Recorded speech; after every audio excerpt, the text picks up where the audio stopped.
All right, it says I'm live. Let me give a second here for YouTube to freeze like it always does in the beginning. All right, maybe it's not going to freeze as much today. We'll see. I'm sure it's going to freeze, but it'll only freeze after I'm saying something that YouTube or Google doesn't like. Then it'll freeze. That never fails. Mine's not the only stream that does that either. I've seen that a few times where someone's going off on some kind of rant about something and it just freezes up on them. Anyways, hopefully everyone's having a good day today. Oh boy, there's been a lot happening, hasn't there? Let's just say this hasn't been the best week here for gun owners, has it? Not at all. Anyways, I'm going to wait a second here for a couple people to come on. And if you guys are out there, just say hi in the chat real quick so I know you're here. And I'll give you guys a second here. Hey, Brastard, how's it going?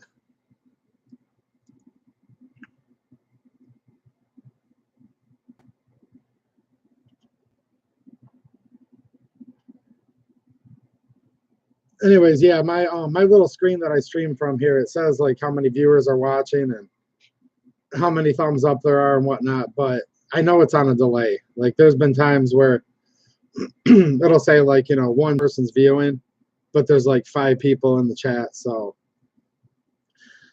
like most things with the internet, it's not very accurate.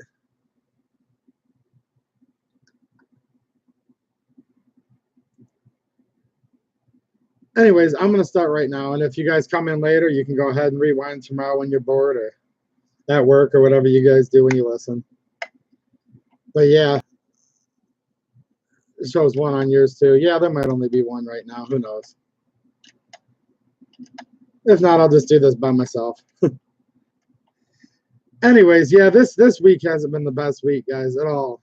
And I know all of you have seen all the other YouTube channels you subscribe to talking about what's going on. I did a video almost 2 weeks ago about the bump stock ban. And yep, sure enough, it was formally announced yesterday. Probably going to get entered into the actual federal registrar this Friday. I saw that Gun Owners of America put out a video today on their YouTube channel. You might want to check that out. Eric Pratt was on there. He did a quick 5-minute video saying, look, guys, we're ready to sue. We're going to sue the ATF over this new bump stock ban.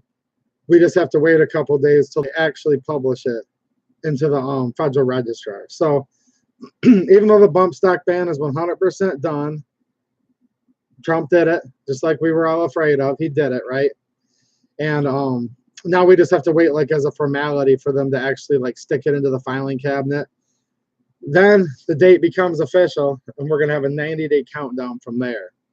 So what Gun Owners of America is doing is trying to put in an emergency injunction, trying to say, hey, stop this ruling right now till we have time to present all of our oral and written arguments for this pending lawsuit.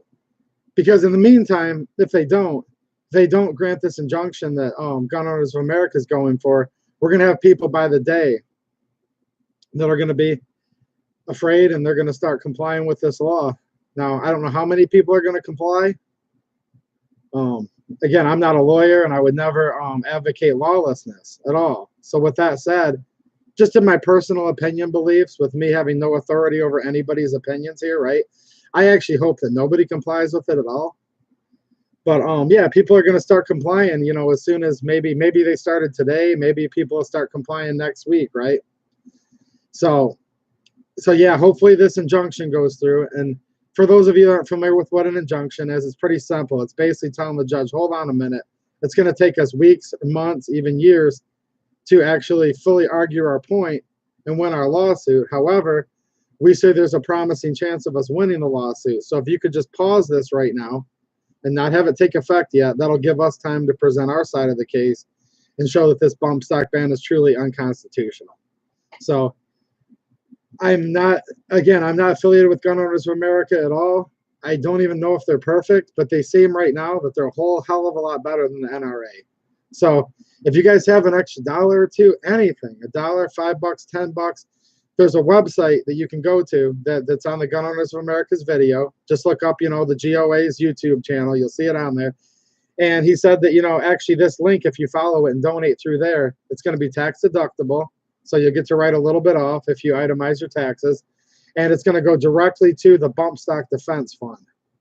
And I think that's something everyone should support. So I'm going to do my teeny part I can do with my few viewers I have. And just encourage you guys to go check that out. That's really about the only chance we have right now. To save the bump stocks, I'm going to say in air quotes, okay? You know, that's what we're trying to save right now. But it's so much more than that, guys. And really, by the time you really think about it, this whole fight we're having right now over bump stocks really has nothing to do with bump stocks at all, whatsoever. And this kind of goes back to something I've always said, and I think a lot of you people feel the same way. When they say gun control, okay, there's two simple words there, gun control. I think the word gun is kind of like the least important word there, really. I think control is what this has always been about. I don't think it's ever been about the guns. I literally think it's just been about control. And by the way, gun's also an important word because the fact is it's hard to control people when they can fight back, right? So like if you corner a little rat in the corner of your barn, it's going to fight back with its teeth. You don't want to get bit by that sucker, right? You could get rabies. Yeah, of course, we're not going to be able to sit there and take up arms one at a time against the federal police. We all know that. It's obvious. You try to do that, they end up shooting your dog, shooting your wife, and it's just how this has worked. It's been well documented. However, look back to that little rat in the corner. You put a rat in the corner of a barn, right? And he's not going to kill you. Come on, give me a break. Not right now, but he could give you rabies. You could get an infection from the wound, or it just might hurt really darn bad. So you're really not going to touch that little guy, you know? Now take and knock that rat's teeth out. Well, then it's like whatever. Then he's just a cuddly little critter. You could hold him, whatever. You know what I'm saying? So that's what the guns are. You know, they put us in a corner. It might sting a little bit if they corner somebody with a gun and try to take their rights and try to take their liberty from them. Take the guns away, we're nothing. Literally, we're going to look just like all those little pretty kitten videos on YouTube where they just roll down the streets and say, oh, you're not on the list. You are on the list. You're not on the list. Come with me. You know, I mean, this has happened before, guys. So I'm starting off right now, trying not to be too doom and gloom. You know, that's not my point. It's just people need to wake up and realize that although it has everything to do with bump stocks, and we need to fight this bump stock ban at its face, it actually has nothing to do with bump stocks at all. It's all about us being, you know, free people, free individuals that can think for themselves. You know, and most of us are just hardworking people that just want to provide a good life for their family. You know, they want to see their kids grow up with a better life than themselves. They want to kiss their wife goodnight, you know, when they go to bed at night. They want to be able to shoot guns for fun. They want to be able to protect their family when they're sleeping. And that's really what this is all about. To me, it's about liberty. It's about just being able to let the government know and remind them that, hey, look this is a government for the people and by the people and of the people. Like, we are the government. It's just like they've totally forgotten right now who they work for. Like, they don't literally, like, figuratively work for us. They literally work for us because we pay their salary. And I think they've totally forgotten that. And, you know, people say, well, they're accountable by the vote. Kind of accountable by the vote, but not really. Did any of you guys vote for Adam Whitaker, who actually just signed this order? This unconstitutional lawless order? I didn't vote for Adam Whitaker. Did anybody here even vote for Jeff Sessions, who was the first one that put this in action? No. Now, Trump we did vote for, including me. And I don't know. It's a tough topic, but I'm kind of embarrassed right now that I voted for Trump, to be honest with you. I don't know if embarrassed is the right word, but I'm really frustrated, and I feel like I was betrayed. And, you know, I'm going to go back to that old saying, and, you know, what's the old saying? Fool me once, shame on you. Fool me twice, shame on me. Trump's already fooled me once, guys, on gun rights, and that's it. That's it. I'm so done right now with all of this. And Really, really frustrated. But let me check in with the comments real quick here and see. Come on in. All right, Brastard, I already said hi to you. Shoot with Uncle Dan's in the house. How's it going, man? Uncle Dan has a channel too, by the way, guys. I'm a subscriber of his channel. He's got some good content, so I'd recommend the Uncle Dan channel if any of you guys are looking for someone else to follow. Warsaw Patriots here. What's up, man? Francis is here as usual. Hello. Strike Nine's here. How's it going, man? F&H. How's it going, Mr. F&H? Haven't seen you much lately online, and glad you made it tonight.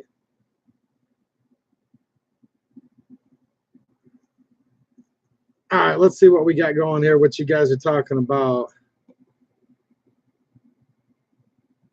Yeah, Brastard says it's crazy how he can change the law like that.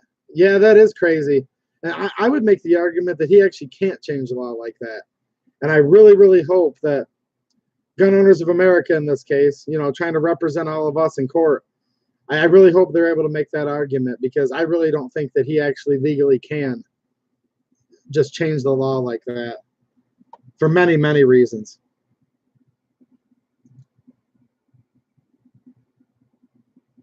Yeah, laws can backfire when they aren't so-called laws. I agree. Does anyone know if binary trigger is part of the ban? Look, I'm going to talk about more of the aspect of the tyranny that's going on right now tonight, guys, and this whole slippery slope and all the problems we're having right now as gun owners and as free Americans. This Saturday night, Zeke and I on the Zeke Shoots channel. So whoever's not following him, make sure you're following Zeke Shoots. I'm going to be his guest Saturday, and we're actually going to go through this 157-page. I didn't want to call it a law because it's not a law. This fiat, you know, regulation by fiat. We're going to actually go through the 157-pager the best we can and talk about some of these intricacies. So I'm going to hold that thought for this Saturday stream on Zeke's channel. But that is a good question about the binary triggers.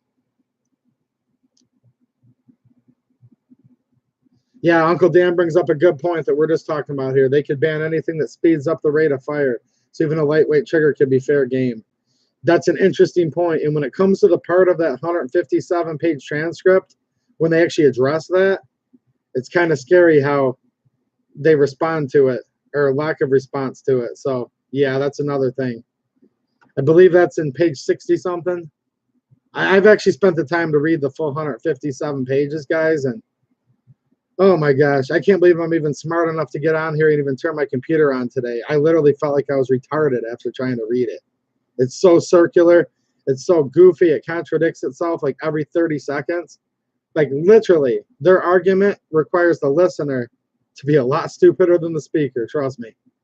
Like you literally have to be half retarded to even halfway try to understand it. And you literally feel like you're stupid after you're done reading it. That's my official book review on this 157-page manifest. Okay, so let's see here what we got going on.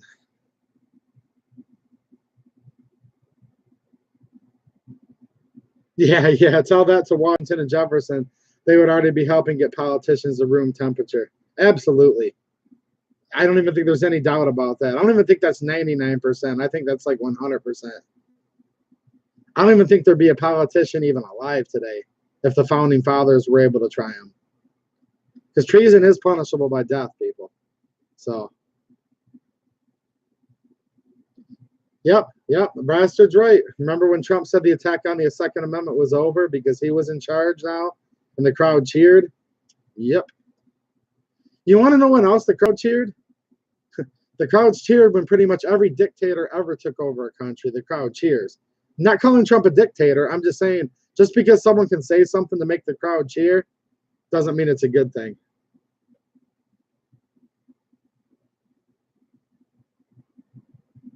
Yep. Warsaw said, I voted for Trump and I regret it. Let's see here. I'm seeing names like Stalin and Hitler. Yeah, those are. I'm actually going to talk about the communists here in a minute, guys. That's what this all has to do with. This is nothing new, by the way, at all. Not even close. For anyone that thinks there's something new going on right now, it's time to go back and read some history. And I think just as important as it is to actually try to fight these current battles that we have right now, and trust me, we need to fight them. You need to have some strategy with your enemy. And the way you can get some strategy, in my opinion, is to go back and read some history. And I don't mean modern day public schools history, because that's not history, okay? Trust me.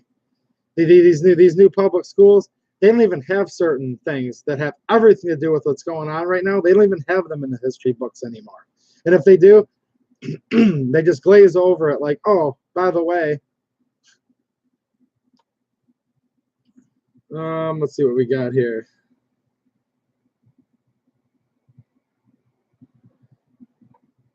Okay, so here's something that came up in the chat, and this is a complex argument, guys, and I hope most of you guys will know that when I make some of my points here, I have to be a little bit rhetorical to get my point across. So if y'all want to get mad at me, you can, but hopefully you don't. There is actually an argument right now that can be made that Trump is worse for the Second Amendment. Now, let me make that clear one more time. I don't mean worse on everything for our country. I'm not talking about fiscal policies. I'm not talking about being nationalists and respecting our borders. I'm not talking about any of that right now. I'm narrowly talking about the Second Amendment, which happens to be, by the way, the most important issue to me, because I believe that without the Second Amendment, we can lose everything else. Anyways, I digress. There's an argument to be made that just on the Second Amendment alone, that Trump's actually worse than Obama and possibly could even be worse than Hillary. What do you guys think? You think I'm nuts?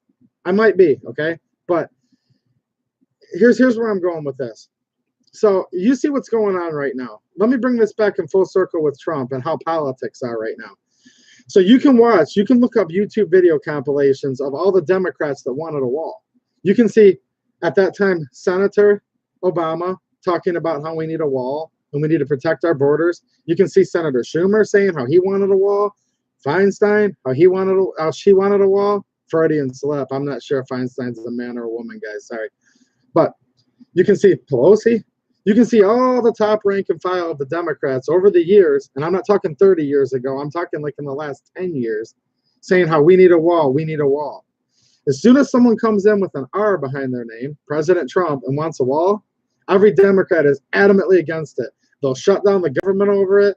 They'll try to filibuster nominations. They'll do anything they possibly can to stop it. Why? Just because they want the Republicans to fail so they can take power. Now, look, before we go calling the Democrats hypocrites, not so fast. The Republicans are the same way. When there's a Democrat in office and they talk about gun control, the Republicans are up in arms, filibuster, threatening to pull all the tricks that they can. Every single parliamentary trick that's available, they'll pull to stop a gun control law when there's a Democrat proposing. Well, now we have a Republican president. He lied to us, guys. Let's face it, he did. When he was running for election, he said, I'm pro-Second Amendment. And even one time I saw him in an interview, he admitted, no, I wasn't always pro-Second Amendment. I used to be anti, but I've changed. Okay. What are we going to do? Go for the guy that's promising us that he's changed and he's now pro-Second Amendment, even though none of us completely believed him, or Hillary, which was going to be terrible for the country. So me, like probably most of you, voted for Trump. And he lied to us. And I think he's more dangerous possibly than Hillary, and definitely more dangerous than Obama, is because they really couldn't get a whole lot done with gun control. They really, really couldn't, if you think about it. Because I'll tell you something right now. When Obama was president, okay, Tea Party come in, took over the House. A couple years later, took over the Senate. Remember that big assault weapons ban? Magazine restrictions, everything you could think of after Sandy Hook? Didn't pass, did it? Heck no, it didn't pass, because the Republicans were up in arms and they said, hey, you know, we're not going to let it pass no matter what. And they used that to actually gain more support within their party. Because I'm convinced there's very, very few, if any at all. I'm going to say very few, because I have a faith in a few of them. There's very few politicians out there that actually really care about you and me and actually care about the Constitution. All they care about is perpetuating their political machine, their political party, their fundraising, their power.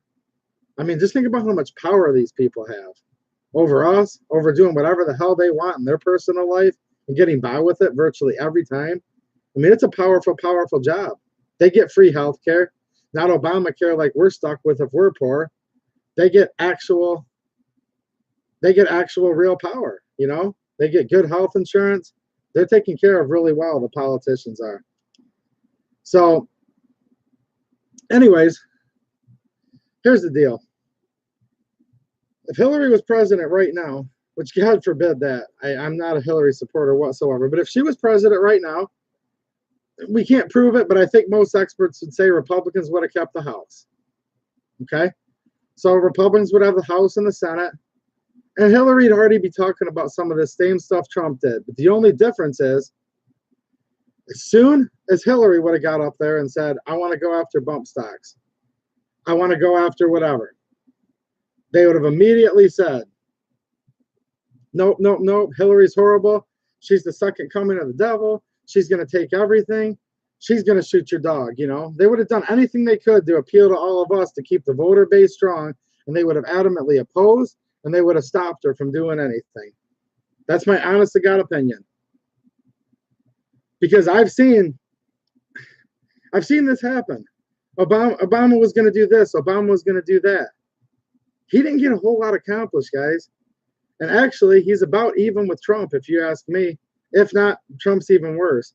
So let's see here, Obama. He got the Sagas with the Kalashnikov concern ban. He banned those. Okay. Trump, however, has done the same thing Obama did, and he put in sanctions on Russia and banned the Molot AKs. So they're equal there. And then we had the 7 and 6 ban by Obama. Okay. Plus one for Obama. Now keep in mind, Trump's not innocent on that either. Trump with one signature really, really fast could have just instantly gotten rid of that 7 and 6 ban. He hasn't done anything to bring it back. And I want to say this, keep an open mind here. Trump did help with the whole thing with the veterans and how they were starting to make veterans to be excluded people and prohibited persons. Trump did get that out of law. He did turn that over. So that's a good thing that Trump did. But now the bump stocks? Obama's administration at least 3 times said the bump stocks were perfectly legal. They were not a machine gun. It wasn't even in the purview of the BATFE to even regulate them, since they in and of themselves aren't a gun, and they only have jurisdiction over firearms, right? Like, I guess they need to put like 2 P's at the end, right? So Bureau of Alcohol, Tobacco, Firearms, Explosives, and Pieces of Plastic. Is that who they think they are now? They can just regulate a piece of plastic that doesn't change how the firearm functions at all, not even close? That the trigger still is actuated with one function and only 1 round is ignited per function? I mean, it's totally out of their jurisdiction, 100%. And these people supposedly all work for Trump. Well, okay. So if the people that work for Trump are making arbitrary rulings saying this is a machine gun now, which, by the way, the registry for machine guns closed in May of 1986, so therefore they're just banned now and have to be destroyed, right? Why did Obama's people, you know, why did they say that it was quote unquote okay, that they couldn't do anything about it, you know? Again, in all fairness, Obama's anti-gun too. Come on, guys. So don't think for 1 minute my argument's going off on a tangent saying that Obama's more, you know, pro-gun. No, Obama's not pro-gun at all.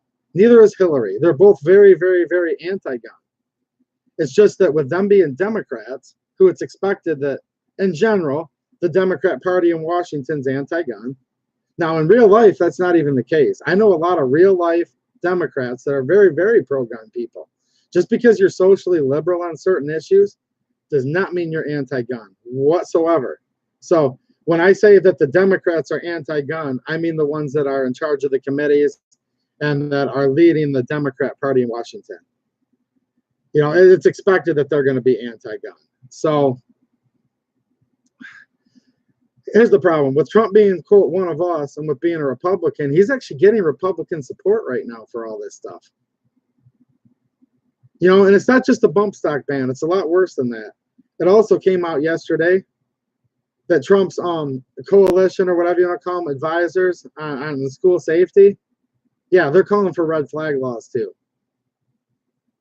And I'm sure y'all know what red flags laws are, so I'm not going to really bore you on what they are.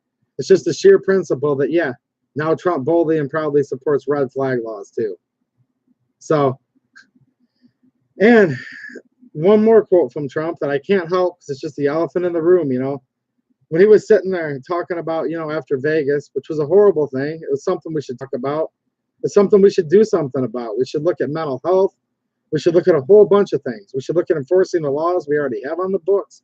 There's many, many things we should do as a society to address a terrific mass shooting like that, which is just completely terrible. And nobody that's conservative or pro-gun would ever support that. But Trump was sitting down with all these people, bipartisan coalition, and he spouted off right away, you know. He said, you know, I say we take the guns first, then due process later.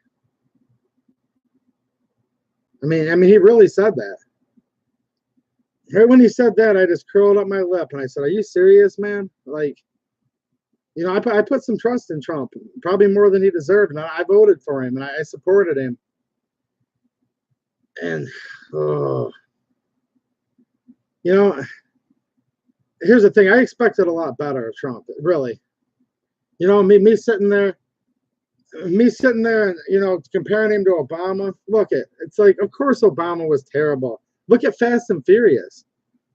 Border Patrol agent Brian Terry that was killed by one of those Fast and Furious guns. He was from Flat Rock, Michigan. I worked at Flat Rock Public Schools for 11 years, guys. It's actually pretty close to home. I didn't know him personally, but I knew a lot of people who did. We lost local heroes that were trying to protect us, you know, from foreign invaders on our borders. We lost somebody due to a Fast and Furious gun. So don't think for 1 minute I'm letting Obama off the hook. Obama was a terrible president. Obama was terrible for the Second Amendment. He hated guns probably just as much, if not 10 times worse than Trump. My point is, though, is Obama didn't really have a lot of teeth in the fight. He put something up there and, you know, to try to act all tough about it, but he was outnumbered. The House and Senate would give him the smackdown every time. Now, all of a sudden, we've got Republicans starting to support it. And you know what? I've been so pissed off at Lindsey Graham over the years. Let's talk about him for a minute. How many times he's backpedaled back and forth on the good side of things. Well, during the Kavanaugh hearings, Lindsey Graham kind of became a hero again. And I'll admit, he had some of the best, you know, things that he said in those hearings for Judge Kavanaugh, Brett Kavanaugh, that anybody did. And I commend Lindsey for that. But now guess what Lindsey Graham's up to again? He's co-sponsor of the Senate bill with the Democrat Blumenthal from Connecticut. He's co-sponsor for the red flag laws. And basically, Trump already told us what red flag laws are. And what I just got done saying earlier when he said, take the guns first, due process later. And when he said that, by the way, even Dianne Feinstein, who was caught on the camera view, literally sat there and did like the whole, oh my gosh. Like, she couldn't even believe that that was actually said on TV. Now, it doesn't mean she didn't think it, and it doesn't mean she wasn't giggling inside, guys, okay? But even Dianne Feinstein couldn't believe that someone would even utter something like that in public. So that kind of says enough right there, doesn't it? But yeah, anyway, so now we're looking at not only the bump stock ban, which is a very slippery slope. It could lead to probably most likely binary triggers. That's kind of on its face. Then it could also lead to really any trigger, to be honest with you. And before you know it, they could just ban the whole AR-15, AK-47, all semi-automatics in general. I mean, this is really, really highly probable, actually. And even if it doesn't happen in the Trump administration, it could happen down the road. That's the problem. These executive actions and these reinterpretations, it literally starts becoming a reinterpretation of a reinterpretation of a reinterpretation.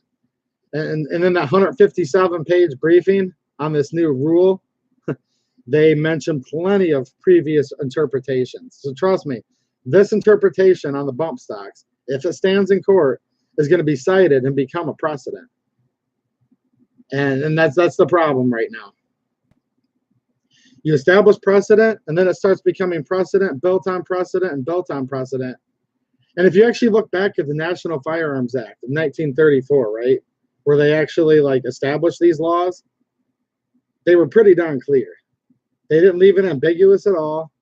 They didn't say, well, you know, a semi-auto has to fire slowly, or there's a maximum speed that it can. I mean, these were intelligent people back then.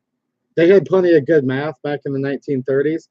If they would have wanted to, they could have said, hey, a machine gun is something that fires more than one round with a single function. Or they could say and then they could say a semi-auto is one shot with one function of the trigger. And then they could have added one more sentence if they wanted to and said, well, if a semi-auto fires at a certain rate of speed that's comparable to a machine gun, it's also a machine gun. They could have, and I believe would have, definitely put that in there. So, again, we're talking reinterpretations of reinterpretations. And right now, this new reinterpretation is going to be cited later on. And later on, they're going to be able to use it to basically ban whatever the heck they want. Because we're now adding words. They're literally adding words onto a law that are not there. I mean, this is one of those things that certain things just really can't be analyzed any further. When they make a law very short, concise, and to the point, good laws actually do that for a reason. Because with the lack of words, there's less words that can be twisted and reinterpreted, right? But then again, as we know, this is Washington, right? If you all remember back with Bill Clinton, when he was getting when he was indicted on perjury, right? And they asked him, you know, if he was lying and all that, and he said, well, that depends on what the definition of the word is. I mean, literally, leave it to someone in Washington. They're literally about the only ones that could actually make that argument and say, whether I was lying or not depends on what the definition of the word is. And as ridiculous as all that is, and as much as we look at Bill Clinton and be like, yeah, you know, shady shyster, this new ATF ruling is no different than that. This is literally them taking a law that's very, very blunt on its face, and it's very, very clear on its face, the National Firearms Act of 1934, and now they're just literally adding words to it that don't make any sense, don't come from anywhere. Like I told you guys earlier, the more you read this 157-page manifesto they wrote, the more stupid you feel. Like you're literally half retarded by the time you finish reading it, you know? You know what, Turbo Jones? I respect your speech, but when you start accusing someone of being a school shooter, you've gone too far. So that's going to be your final warning, dude. I've been listening to you talk about all of your different opinions. That's fine. And I respect your free speech. I respect anybody's rights, but that's just going a little bit too far. So, all right, guys, I don't usually do this, but see you later, dude. I'm not going to have anyone in the stream calling me a school shooter. That's completely unacceptable. What I'm doing on here tonight is I'm talking to friends, strangers, whoever comes in here, and I'm just talking to you guys, and if you like what I have to say, that's fine. And if you totally disagree with me, that's fine too. You can disagree with me all you want. If you want to come and call me a school shooter, come get some, bitch. Come on right now, dude. Get out of here. All right, let's see what's going on in the comments, guys.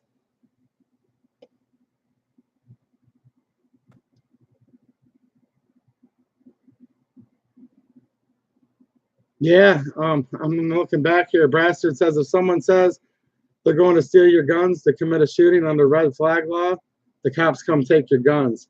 Oh, it's scary. And just think about with these red flag laws, you know, how you've got everyone's known somebody, and maybe some people watching have been through that brutal divorce, right? Where he or she is going to do anything to screw the other spouse over. All this literally takes is some woman to call the cops and say, you know, my husband, she doesn't tell him the whole story, that I just cheated on last night. He just called me the slut I am. she won't tell him that part. She'll just call and say, I'm afraid that my husband's, I'm afraid my husband's a danger to himself or to me. They're going to do exactly what Trump said. They're going to come take his guns, due process later, if he's lucky. So, or him too, same difference. There could be a female gun owner and the husband's all pissed off and calls on his own wife. You know that's going to happen.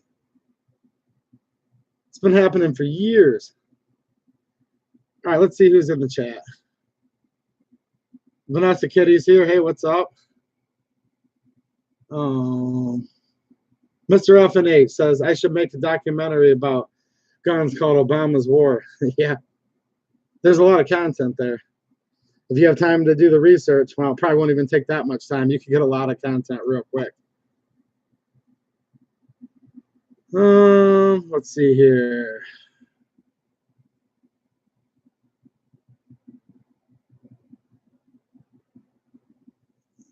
Let's see what you guys are talking about here.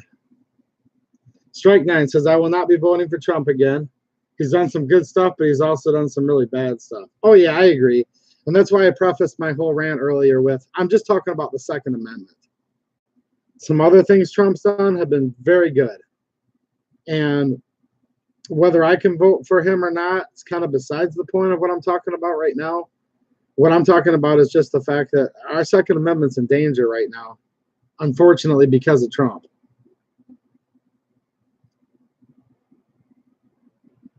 Morris's talking about how this is all highly illegal. Well, of course it's illegal.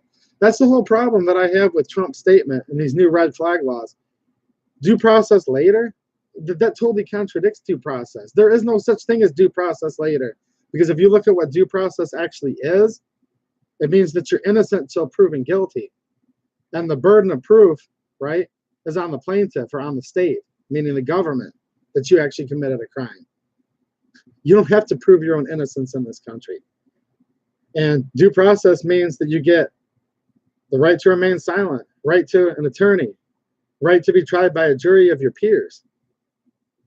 It doesn't mean that you can get the guns and the rights, the Second Amendment taken away first and then due process later. Due process later means you're not getting due process at all. There is no such thing.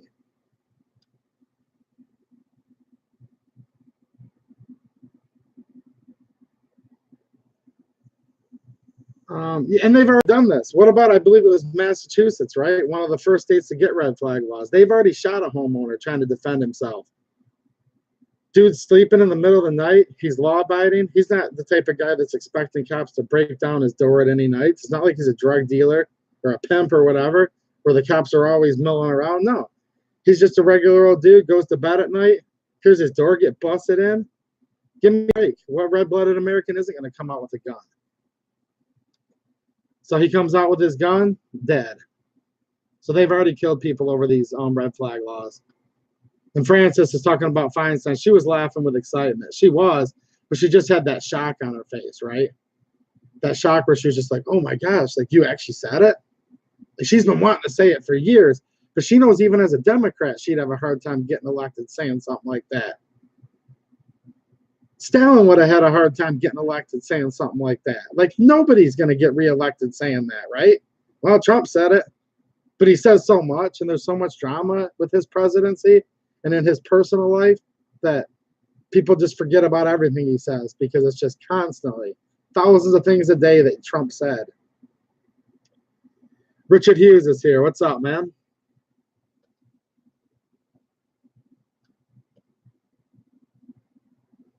Retro's here. How's it going?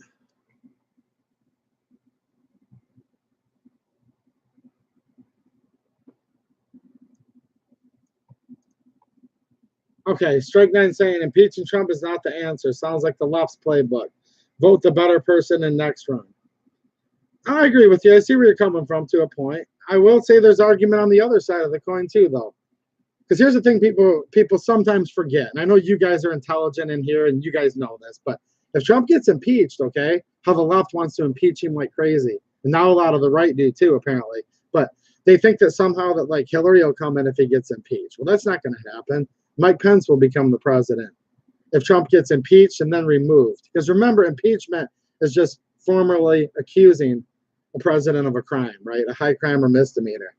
And Bill Clinton was impeached, but ultimately not removed. So just want to make sure we're using the right terminology here. Just being impeached is really only half the battle. Then the Senate gets to act as the jury, and they have a trial in the Senate.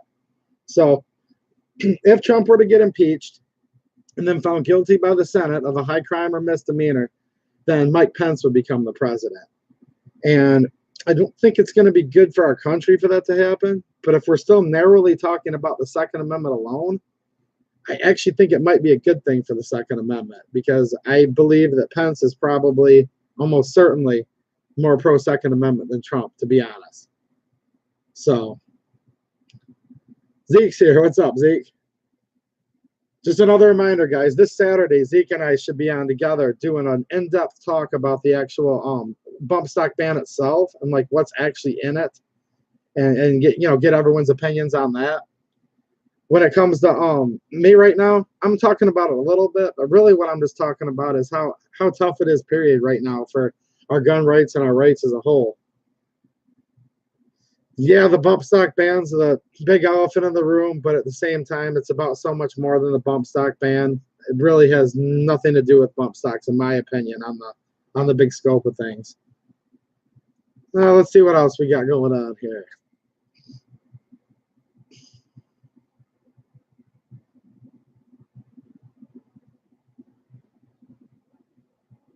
Okay, Warsaw say it's 6,486,000. What am I missing here?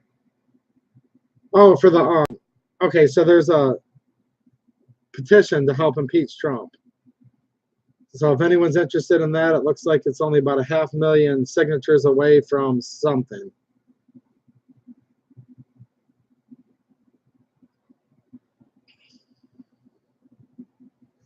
That's the thing. Warsaw brings up a point. He says we need to ban red flag laws and have a law placed for any politician and president to make red flag gun confiscation bills like this, because it creates nothing but shed innocent blood of a person. Okay. You know what's interesting is there was a law a couple of years ago, if you guys remember, that the House passed. I think it was maybe sponsored by Trey Gowdy. It was called the Enforce the Law, which was done kind of symbolically. Like, you shouldn't need a law that says it is now the law that you have to enforce the law. But it's literally gotten so bad now, it almost seems like just being a law doesn't really mean enough. And then it's complicated, guys. I don't want to even pretend for 1 second that these bureaucracies like the ATF and whatnot, that they come in and just do this stuff like completely on their own. It's actually due to the negligence and laziness and complicatedness of our legislature, right? So our Congress, both chambers, the House and Senate, have actually delegated part of their authorities away to these three-letter agencies. And then we have like the Committee on Oversight and Reform in the House, and the Senate has its Committee on Oversight. And they're supposed to be watching these alphabet soup agencies and making sure that they're still upholding the general will of the law and of the lawmakers. Now, here's what's happened. They've gotten so many agencies over the years. Everything's gotten so convoluted now, where these laws are now thousands of pages thick. Nobody has time to read them. Nobody can even hardly skim them. So they basically say, yeah, we'll pass the law, and we don't even really know what it said, but we'll just keep delegating more authority. And now that the laws are getting thicker, we need to delegate even more authority to these 3-4 letter agencies. And it's kind of gotten to the point now where the true power seems to be actually held in a lot of these agencies, not in the actual elected officials' hands. But it is the lawmakers that actually got us to this point, the people that we voted for or against, depending on how the election fared. It's those people that actually did delegate their powers to these unaccountable people. But you have to go back further than that. Their powers are only there because we actually delegated some of our power, since we're the ones that actually run the government. We decided to hire some people to represent our districts. And in the case of senators, to represent our states, to go to Washington, because we have to stay home and take care of our families. We don't have time to go there every day to go to work or once a weekend or whatever. So We hired them to come and represent our best wishes of what we wish the country to do. And, you know, that puts a lot of faith in somebody. And I think they've really been letting us down. I mean, on both sides of the aisle. Obviously, I'm more conservative and would generally lean Republican, obviously. I'm certainly never would vote Democrat, but I don't think the Democrat Party's really upheld, you know, the wishes of their base either. I think, in all honesty, there's going to be a lot of people, sure, but I don't think most of the real life Democrats are nearly as far left as what the ruling part of the Democrat Party is. I think they've totally gone berserk and power hungry with their voter base too. So I'm not convinced that it's just the Republicans on their people down. I'm pretty darn sure from people I've talked to, there's a lot of frustrated Democrats out there now. Let's see here. Yeah, for you AK guys, Rob Ski is going to be on the Zeke Shoots channel first on Saturday, so that should be fun. I know there's a lot of Rob Ski fans out there, and Zeke and Rob are also buddies, and they got together and made plans to do a phone interview for the Saturday. So that'll be pretty cool. I'll be looking forward to that. Francis had to go. If you're still here, see you later. Let's see here.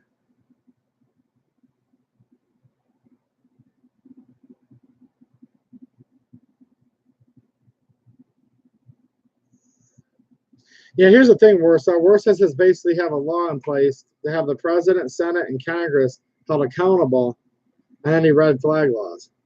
You'd think so, wouldn't you?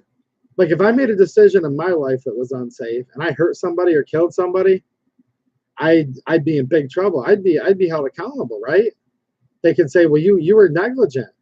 You were maybe grossly negligent. You might have been negligent in the second, third, fourth degree, but I get an appropriate punishment if I did something out of irresponsibility and out of, you know, dereliction of my duties. If I did something like that, I'd be in big trouble. I could be held civilly liable and or criminally liable. The problem is these politicians have immunity. You cannot sue a politician personally if a law that he passes is unconstitutional, if it causes harm, physical loss, mental loss, monetary loss, or even death itself. You can't hold a politician liable for that. They're completely immune from those lawsuits. Now, you can personally sue a politician. So if your national senator, you know, come and was walking by you down the sidewalk and sucker punched you, well, yeah, you can press charges on him for that. But anything he does under the guise of his official duties in Washington, he or she's completely immune from any type of lawsuits or any type of penalty. So just keep that in mind. Yeah, Warsaw brings up a good point. No politicians immune by God the Almighty. Well, our country was founded on In God We Trust. And that goes back to what somebody said at the very beginning of this stream. You know, our founding fathers would be literally holding these people liable for treason for the stuff they're doing now. I have no doubt they would have. If you read what the spirit of this country was intended to be when it was founded, not only in the real famous documents like the Declaration of Independence, the Constitution, Bill of Rights, those make it obvious. All their other letters and books and volumes that they wrote, clearly, they did not want this for this country at all right now. We've gotten to the point where Congress is so lazy that they don't even have time to properly read laws before they vote on them. You know what I would say if I was a congressman? I would say, what the heck is this? When they walked in with something this thick. And I don't mean long ways. I mean like this thick of papers, like 2-3 reams worth, and said, here you go, Congressman Glock. We're the speaker and the blah, blah lobbyists and the NRA and XYZ is expecting you to vote for this. I'd say, what the heck's this? I don't have time to read this.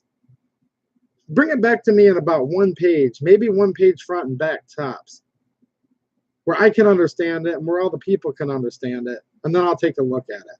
And I think that's what we should start doing, is we should start calling our congressmen and women and senators, representatives, and saying, hey, look, you all need to start passing some shorter laws that people can actually understand, that you don't have to delegate all of your powers that we delegated you to these 3-letter agencies. Because that's all they're doing. That's literally what they're doing. We vote for these people, and they say, well, you know, we're Republicans. We're going to be fiscally conservative. Okay, that's great. We're going to be pro-life. We might say that's great. We might say that's terrible too. That's besides the point. And then they have all these platforms they run on, and then the laws come in. And the laws are inches thick. In some cases, laws are pallets big. I don't know if you guys remember watching that video, but Rand Paul did a video a few years back, and he had the Obamacare, the complete Obamacare law, the Affordable Health Care Act, right? He brought that in and brought it in a pickup truck and set it out on a shooting range, and it was literally a pallet of reams of paper. So we're talking like hundreds of thousands of pages here, guys. And he shot it with an AR-15. And I thought that was pretty darn cool. So that's the law, okay? That's the law. That's the famous one where, if you guys remember, Nancy Pelosi said, well, we have to pass the bill before we're going to know what's in the bill. Do you guys remember that?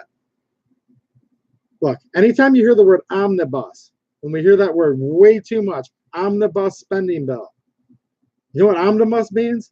Omnibus means that not only did the senator or representative not have time to personally read it, but even their whole staff of 20, 30 people combined didn't have time to read it. No, what that means is no one had time to read the thing. They passed the bill. Anything's possible in the bill. They could literally say the Grinch didn't even steal Christmas near the end of the bill and break the hearts of all the little 6-year-old boys and girls like my daughter. That could literally be in the bill. They don't know what's there. So then they say, well, now we need the XYZ ABCD FUCK agency to tell us what's really in it and make precedent and arguments and reinterpretations and interpretations of precedent of a previous interpretation. You follow me? Read the 157-page bump stock ruling and you'll know what I mean about precedent of unprecedent, of interpretation of a previous precedent, of an interpretation of another precedent. It's literally that bad. So before you know it, like I said, the Grinch didn't even steal Christmas, but hey, it's passed. And then XYZ calls up and says, hey, we got a little problem here, President. We only have like 7,000 people that work in our agency. You really think our 7,000 people can read this 950 million page law? No, good point. All right. Here's another 20,000 people to work for you. Now you've got 20-something thousand people all reading this same thing, and each one of them, you know, or collectively, each one individually and or collectively have the ability to literally turn the whole law upside down, decide what's going to be enforced, what's not, what interpretation, extrapolation, fantasy, figment, whatever they're going to pull out of it. And that's literally what happens. And so here we are, and we now have a bump stock ban that makes no sense. It's against all the founding principles. Not only the founding principles of like how this country was formed, that's obvious, but even in recent times, even as recently as 1934. Look, people were just as intelligent a long time ago as they are now. That's a common misconception. People think that just because we have the internet, we're the first smart generation. Give me a break. There were really smart people in 1934, and they knew how to write it down if they would have wanted to, if they were really worried about how fast our semi-automatic could fire. Wouldn't you guys think so? Wouldn't that be common sense? They always want to use that word common sense. You know what? If people could use the word common sense properly, I agree. We should have some common sense. Common sense says, look, if it's a spade, call it a freaking spade.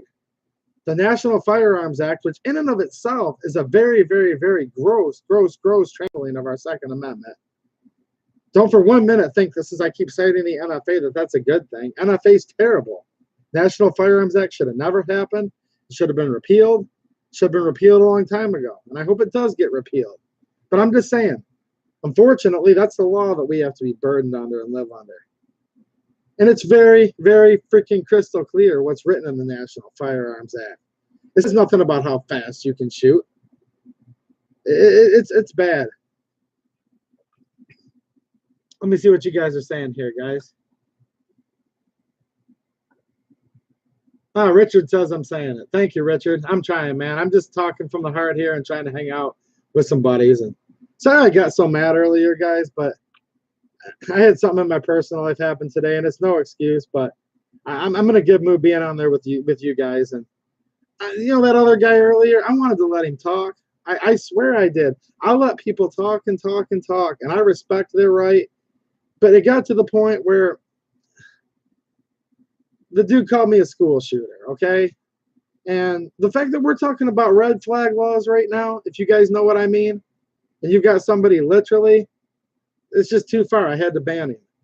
But I don't want anyone that's listening to this that may disagree with me think that I'm ban happy or that I'm not, respectful of the other point of view.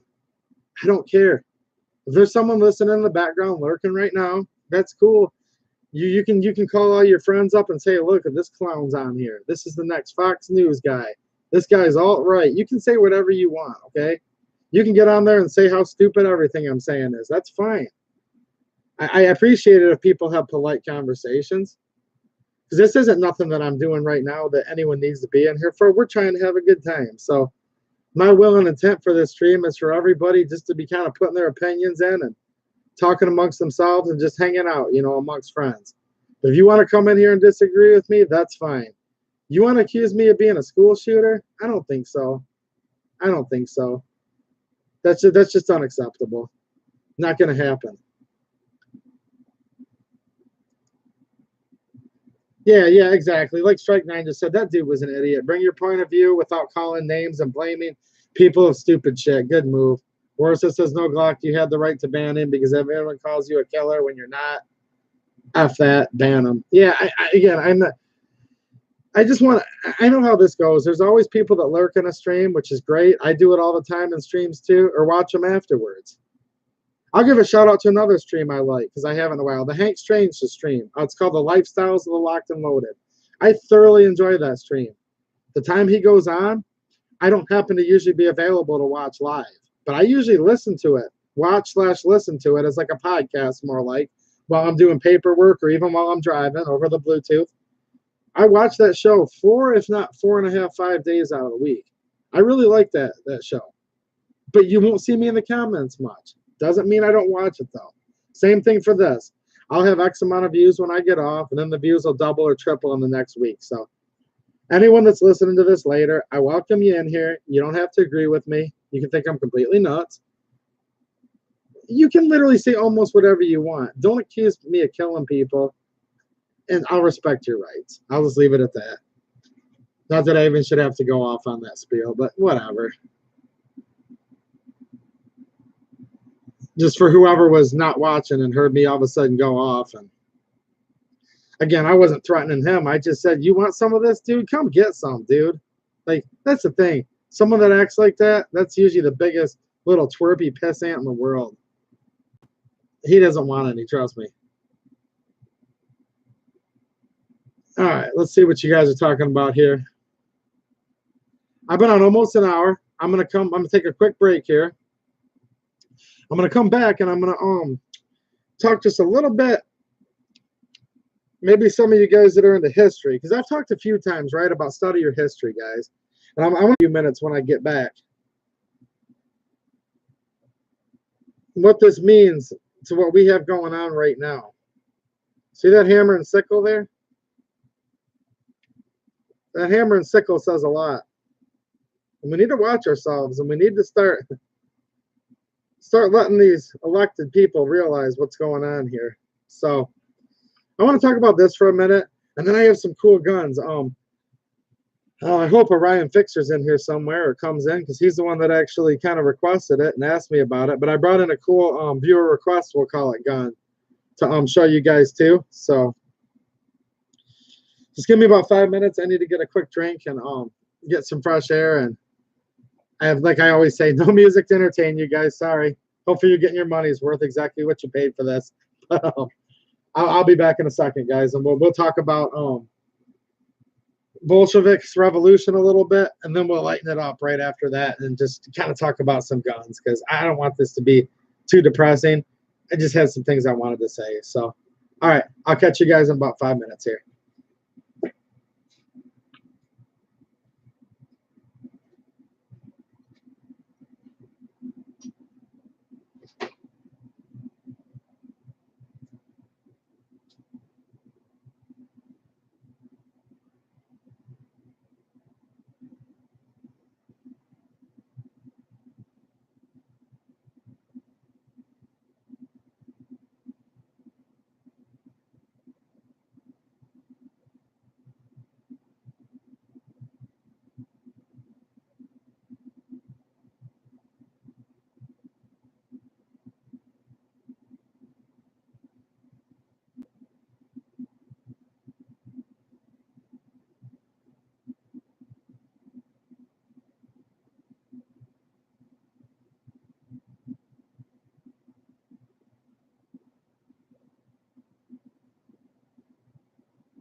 All right, I'm back. What's up? Albert's here. How's it going, Albert? Albert's one of my buddies on here too. Matt Morrison's here. What's up, Matt? All right. So what I was showing you guys real quick earlier, let me see if I can get this to focus. I got the lights going. Okay, there we go. Okay. You guys can probably see that pretty clearly. What this is basically an example of the first Soviet currency. So obviously, as all you know, unless you went to public schools in the last couple of years, the Soviet Union was not always a country. It was Russia for many years. Now it's Russia again. But the Soviet Union was started by communists, otherwise known as the Bolsheviks. And in 1917, there was a revolution where there was a violent coup and a violent takeover of the government, right? Now, this didn't just happen overnight, and I don't have time in this stream tonight to talk about all of it, but basically, there was a growing thing, just like I hate to say it, it's kind of been growing in this country for a while too, and in many other countries, where people started getting more and more socialized, as we call socialism. It's all about the social good, social welfare. Everyone needs to chip in and help everybody, right? Everyone needs to be equal.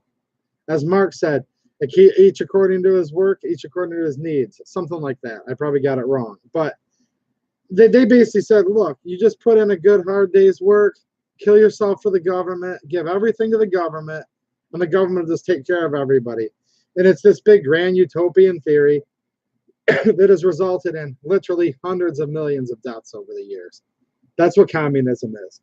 You can call communism by different names. You can call it by Nazism. You can call it by socialism. You can call it communism, Marxism. And yeah, on a technical basis, there's teeny little differences between the two. And often they hated each other simultaneously at the same time, like most things in life, right? The pot always loves to call the kettle black, doesn't it? That's one of the biggest sayings I like to live by, you know. But anyways, so Russia was ruled by the Tsar, right? And again, these people kind of got together and they said, hey, look, we want communism. We want socialism. So they violently overthrew the government. And I was talking on Zeke's stream the other night, just reminding you guys of the fact that when they went into the actual palace to overtake the Tsar, it wasn't one of these things like, sir, please step aside. We are going to now take power and we'd like you to go home and retire with a government pension. No. They were going there to kill him. And when the family was trying to escape with his young children, they tried to escape these Bolsheviks, these violent communists that were coming in with guns to physically murder and overthrow the current government. They tried to get away, and from what I understand, they had passageways where there were secret tunnels where they could get out. And when all of the Tsar's guards and army had subsided and there was no one left to protect them, they tried to just make a run for it. And on their way out, they were cornered with guns. And meanwhile, they grabbed all the jewels, right? They grabbed like the rubies and the emeralds and the diamonds and the gold, and they put it around the little girl's neck and put a petticoat over her. And when they were literally shooting the family at point blank range, they kept shooting. They kept shooting the little girl, and there's even accounts of this where they said, "Why won't she die?" They shot her plenty enough times right in the vitals where she should have been dead. Well, later on, after they finally killed her, they realized it's because with all the jewels she was wearing, she actually had a very effective armor plate. So literally, that's how much remorse these Bolsheviks in 1917 had, where they literally killed the Tsar and his family and his children. So that's 1917 in Russia. And this that I have here, there's a little thing here. It says the first Soviet currency. And it says the Bolsheviks took control of Russia during the October Revolution of 1917, establishing the Russian Socialist Federated Soviet Republic, a precursor to the USSR. This undersized note was among the first issues of the new communist government. Now notice right in the sentence there, they established the Russian Socialist Federated Soviet Republic. Now, not to digress too much, but what's Nazi stand for, guys? Doesn't Nazi stand for National Socialist Workers' Party? Something along those lines? Why is the word socialist part of the word Nazi and part of the term USSR? They're socialists. And there's people right now in this country that claim to be socialists. Now, they're literally, to be claiming that and actually gaining power, they're literally relying on how ignorant we are to history. The fact that they're literally blatantly saying, I'm a socialist, and people aren't like freaking out about this. What's wrong with people? We know what socialists do right here. These are socialists. It's in the name of the government, socialist. After you translate it, obviously, in the word NAZI, the acronym, there's the word socialist. So when people try to say that, oh, we're just socialists, we're not Nazis, we're not communists, we're socialists. Well, guess what? All USSR and Nazi are acronyms for a group of words to include the word socialist. So, but yeah, this is actually a pretty cool piece. It says the first Soviet currency measuring 40 by 48 millimeters. This currency note was the first to feature the hammer and sickle insignia. So this hammer and sickle was something developed after this Bolsheviks revolution when the communists came to power. They got that famous, I'm sorry, the light's actually making it worse here, but there we go. This famous hammer and sickle insignia. That's what this represents, is communism, as defined by the communists themselves.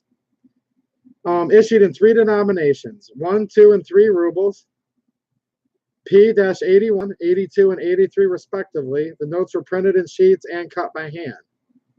And then it says guaranteed genuine. This is certified that this note has been inspected and guaranteed authentic. And it's got the person's credential numbers there. So yeah, this is not a reprint. This is actually an authentic piece from 1919. And it's basically part of the first issue of communist socialist currency. And I just brought that here to remind you guys that this is nothing new. This isn't anything that Obama started, that Hillary started, that Bill Clinton started. This has been going on a long time. And it actually started in this country, really, a lot of this whole mentality with Woodrow Wilson, and then perpetuated immensely by FDR himself with his New Deal.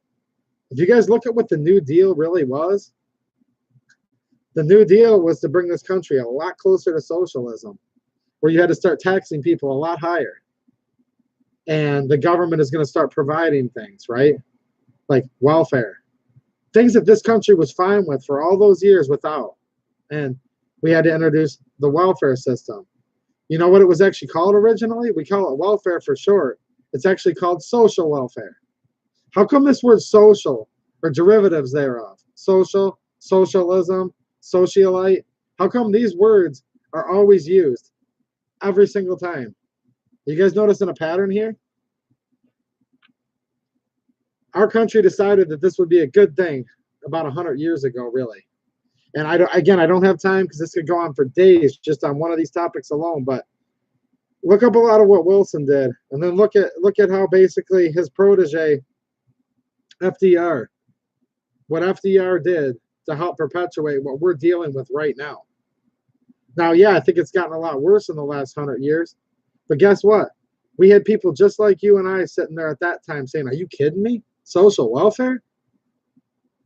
What happened to just working your butt off and then being a good, and I'm not trying to get religion too much into this, but a good Christian person, because that's what our government was founded on, is God. And if you're not a Christian, that's fine. Let's just call it good karma then.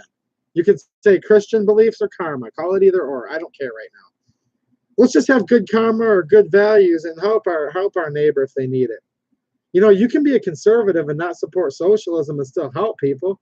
That's a really, really big misconception, that these socialists and these communists actually help people. Are you kidding me? You know what they did a few years later after this happened? By the time Stalin came into power, they couldn't afford the ammo. because socialism doesn't really work very well, by the way, and never has.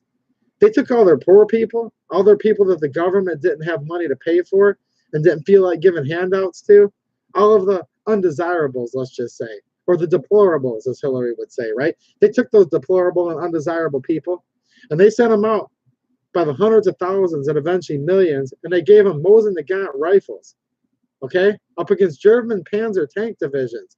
And they gave them Mosin Nagant rifles with no ammunition, just a bayonet affix. And they did human wave bayonet charges into modern space age for that time tank divisions. Now, I don't know how anyone, and if someone can do it, please try. If someone's listening to this, that's on the other side, you tell me how socialists are nice people, that they talk people into giving almost all of their individual wealth to the government to keep them safe because the government's so caring and the government loves everybody so much. Oh, here's your Mosin Nagant with a bayonet and no ammunition, and I want you to run against a Panzer tank. Are you kidding me right now?